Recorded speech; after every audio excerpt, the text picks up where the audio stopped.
புருஷன் வந்து எத்தனை லட்சம் சம்பாதிச்சாலும் கோடி சம்பாதிச்சாலும் நம்ம கையில காசு இருக்கணும் சார். நம்ம சம்பாதிக்கணும். சிம்பிளா ஒரு ஹவுஸ் ஒய்ஃபா தான் சார் நான் இருந்தேன்.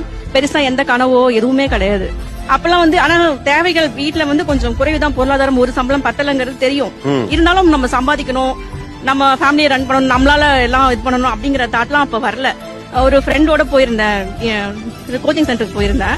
அப்ப வந்து என்ன பண்ணாங்க, ஒரு காஃபி சாப்பிடலாமா அப்படின்னு கேட்டாங்க. அப்ப வந்து என்னோட கழுத்துல வந்து வெறும் மஞ்சள் கயிறு தான் இருக்கும் சரிங்களா. அப்ப என்னோட அப்பியரன்ஸ் வந்து வேற மாதிரி இருக்கும்னு வச்சுக்கோங்களேன். ஆனா அது வந்து எனக்கு பெருசா தெரியல. அப்ப போகும்போது ஒரு ரிச்சான ஒரு ஹோட்டலுக்குள்ள போயிட்டோம்.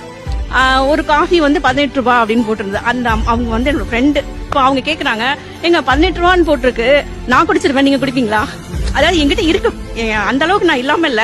ஆனா என்னோட வெளி தோற்றம் வந்து அவங்களுக்கு எப்படி காமிச்சதுன்னு தெரியல. நான் குடிப்பேன், நீங்க குடிப்பீங்களா? அப்ப தோணுச்சுங்க சார். அதாவது புருஷன் வந்து எத்தனை லட்சம் சம்பாதிச்சாலும் கோடி சம்பாதிச்சாலும்